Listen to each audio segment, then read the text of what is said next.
tajuk masalah pergerakan 3 dapat mana? Manakah datangnya dalil kalau kita kata bergerak lebih 3 pergerakan batal? Itu kena pegang dulu. Sebab bila kita nak batalkan solat ni ibadat mahdoh. Ibadat mahdoh ni maksudnya ibadat yang datang cara dia, syarat dia semua daripada wahyu. Bahkan batal solat tadi pun dengan wahyu. Nak batal dengan solat tu pun dengan wahyu. Sebab tu kita sedawa tak batal, kita kentut batal. Dia kan keluar angin juga, kan? Angin keluar kat bawah pun angin. Kenapa angin yang bawah batal, angin ke atas tak batal? Sebab ini adalah wahyu. Bila sebut wahyu ni, macam tadi kan, kes pergerakan lebih 3 pergerakan tadi, macam mana boleh batal tak batal? Yang saya ingin sebutkan. Tajuk tentang batal tak batal kena pergerakan 3 ni, dia datang daripada keputusan yang sebahagian para ulama letak. Sebab hadis Nabi datang, Nabi kata, inna hadhis salawat, solat-solat ini, innama hiya takbir, tasbih wal qiraah. Solat ini hanyalah takbir, ucapan takbir, tasbih dan juga bacaan.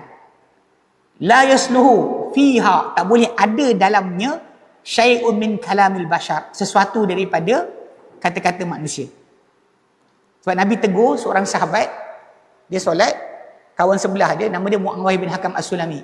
Muawiyah bin Hakam As-Sulami, buka dalam Sahih Muslim ada hadis ni, dalam Bukhari pun ada. Dia solat, Allahu Akbar, kawan sebelah bersin, hacum. Dia pun yarhamkallah. Dia doakan yarhamkallah pada sahabat yang bersin tersebut. Lepas tu orang ramai macam jeling dia. Dia cakap lagi bahasa Arab ni. Dia kata, "Wasaklah ummah, apa hal korang ni? Ya, tengok aku." Lepas tu orang ramai tepuk. Suruh dia diam. Sebab kalau tasbih tegur imam.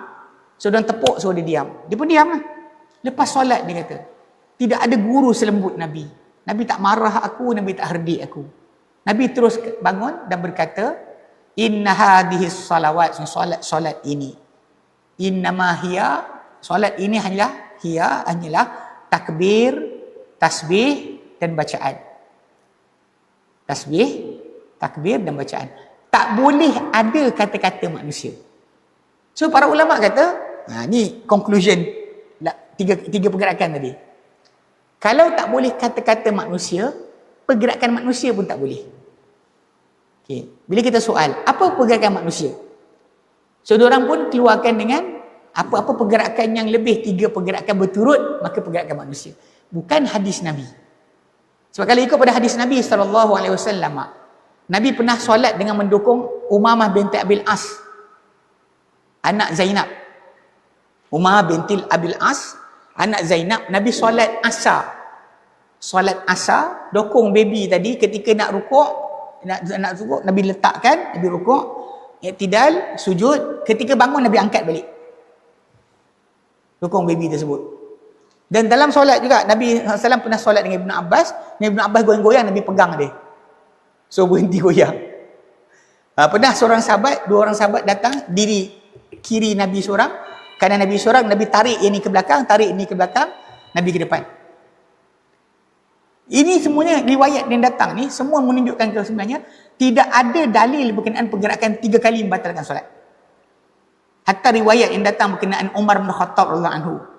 Ketika Umar bin Khattab ditikam pada tahun 23 Hijrah, Umar ditikam perut dia oleh Abu Lu'lu'ah Al-Majusi. Orang Majusi yang hamba duduk dalam Madinah, dia tikam Umar ketika solat subuh. Kemudian dia lari. Zaman tak ada lampu macam ni, orang ramai tak tahu apa jadi. Umar dah tumbang. Jadi orang bekerja dengan orang yang tikam Umar. Dia tikam lagi berapa orang? 5-6 orang kena pula tikaman dia.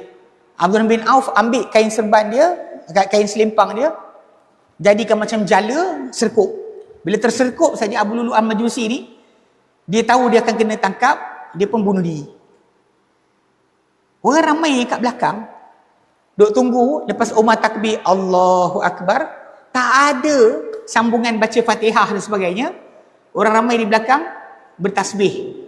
Subhanallah, subhanallah. Apa ni? Solat tak ada baca Fatihah ke? Umar belakang. Jadi Umar dah tumbang. Abdurrahman bin Auf take over solat tanpa batalkan solat. Itu bukan sekali pergerakan. Awak bayangkan macam mana dia kejar orang. Orang yang tikam Umar tadi, macam mana dapat serkup oleh Abdurrahman bin Auf? Kalau ikut kita, 1, 2. Batal dalam solat. Itu konsep asal. Sebenarnya balik pada asal, sebenarnya dalil berkenaan dengan masalah pergerakan 3 berturut-turut itu bukan datang dari hadis Nabi. Bahkan dia conclusion, keputusan yang diletakkan oleh sebahagian para ulama.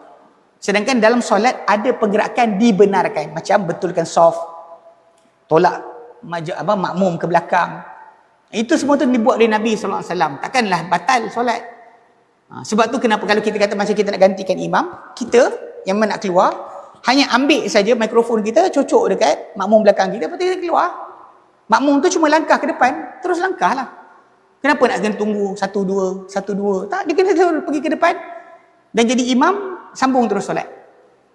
Itu sebenarnya. Tapi kalau nak saya sebut tentang solat ini hanyalah takbir, tasbih dan qiraat tadi, sebab itulah dalil yang dipakai oleh sebahagian para ulama dalam mengatakan kalau kata-kata tak boleh, perbuatan pun tak boleh.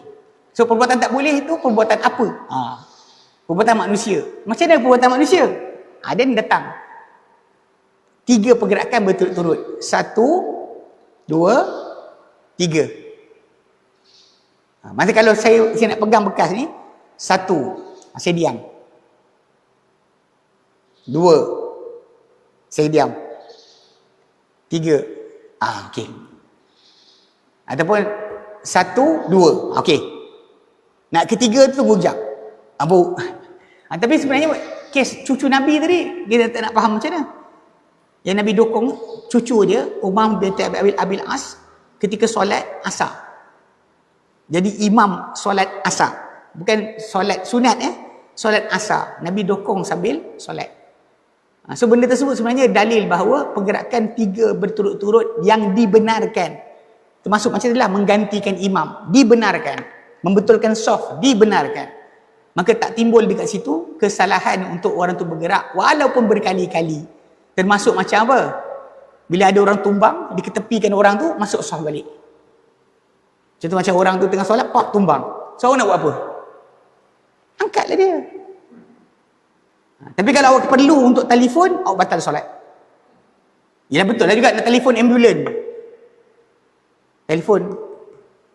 Lepas tu orang ambulan kata, encik ada apa? Awak tak jawab mana boleh. Jawab terpaksa batal solat. Cakap je batal. Cakap je batal. Selagi tak cakap, solat awak sah. Selagi tak cakap, solat awak sah. Jadi kena faham ni pasal imam tumbang dalam solat ni macam mana? Nak kena alihkan dia. Sebab Umar tadi tumbang, awak ingat para sahabat buat apa? Para sahabat alihkan Umar ke tepi.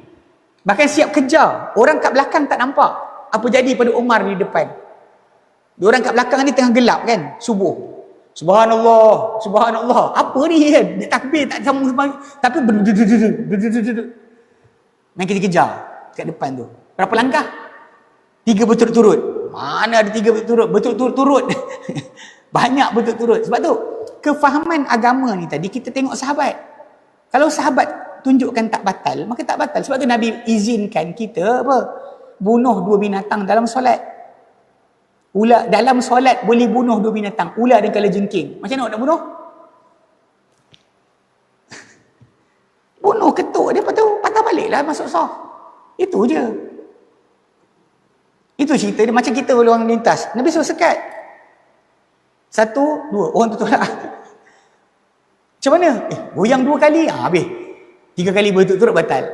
Nabi ajar kita satu perkara, tiba jadi batal.